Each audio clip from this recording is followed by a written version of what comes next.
फिर भी नहीं बोल पाओगे, पासवर्ड पता नहीं चल जाएगा तो ठीक है सर। पासवर्ड नहीं होना चाहिए।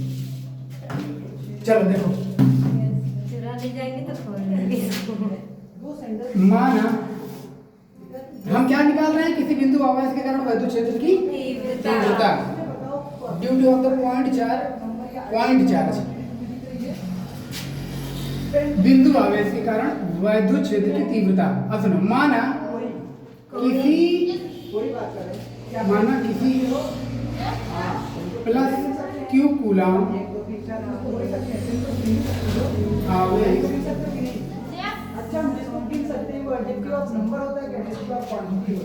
बिंदु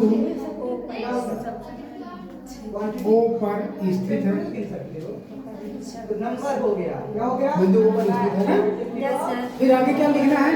तथा परीक्षण प्लस क्यू नॉट।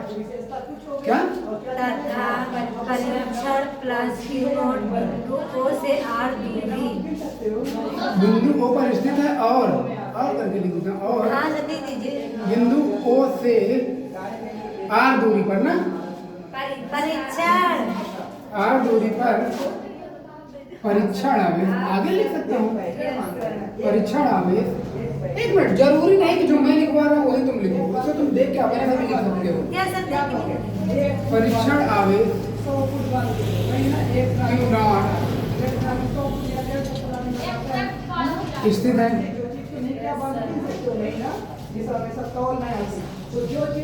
जिस पर बिंदु P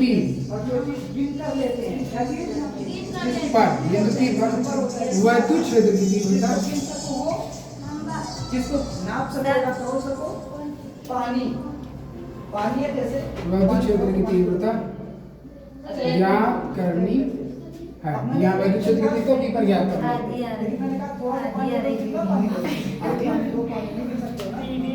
पूरा नहीं आ रहा, पूरा नहीं आ रहा ऊपर। कोई बात नहीं, हो गया? अब सुनो मेरी बात। अब पहले क्या लिखे? कूलाम का नियम ना। Yes sir. कूलाम के नियम के अनुसार, कूलाम के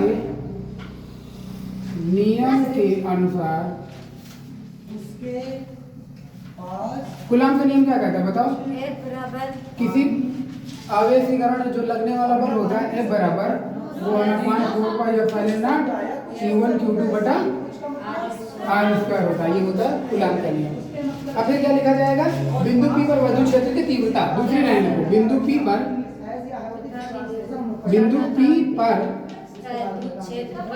वैद्युत क्षेत्र की तीव्रता वो क्या होती है? E होती है।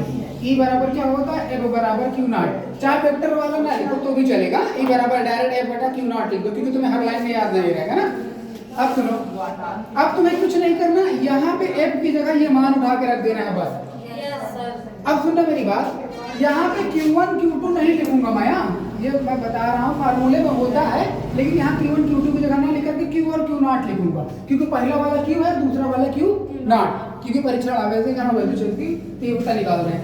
अब सुनो मेरी बात, पहले होता F, लेकिन मैं F नहीं लिखूंगा, F की जगह ये लिखूंगा पूरा ना, F की जगह ये पूरा लिखा जाएगा। क्या होता? 1/4 पाई एप्सिलॉन नॉट Q और Q नॉट यस सर। बटे R स्क्वायर होता है। और फार्मूले में इसमें P नीचे क्या दिया हुआ है? Q not. ये Q नॉट से Q नॉट कट जाएगा, तो क्या बचेगा? E बराबर बचेगा 1/4 पाई एप्सिलॉन नॉट Q बटा R स्क्वायर। ये होती है वैद्युत क्षेत्र की तीव्रता। फार्मूला मात्रक लिख लो, देखो EQ है, ER है, तो ऐसे लिख दो कूलाम मीटर, या ऐसे लिख सकते हो। ऐसे सुनो, इसे देखो वैद्युत क्षेत्र की तीव्रता, अगर मैं यहाँ से मात्रक निकालूं तो ये बल है, और बल का मात्रक होता है न्यूटन, और नीचे क्या है? कूलाम। तो क्या हो जाएगा? न्यूटन प्रति कूलाम। इसको भी न्यूटन प्रति कूलाम भी बोल सकते हो। समझ में आया? क्योंकि ये है, इसका भी मात्रक होता है, तो यहाँ भी मात्रक ही लिखा जाएगा न्यूटन प्रति कूलाम। न्यूटन प्रति कूलाम, न्यूटन प्रति कूलाम लिख लो। वैद्युत क्षेत्र की तीव्रता का मात्रक भी पूछ लेता है तो न्यूटन प्रति कूलाम होता है। अब क्या लिखोगे? तो लिख ली हो ना, फिर से लिखोगे क्या? हमने लेकिन घर में जाकर कम से कम 2 से 3 बार ये डेरिवेशन करना है तुम्हें।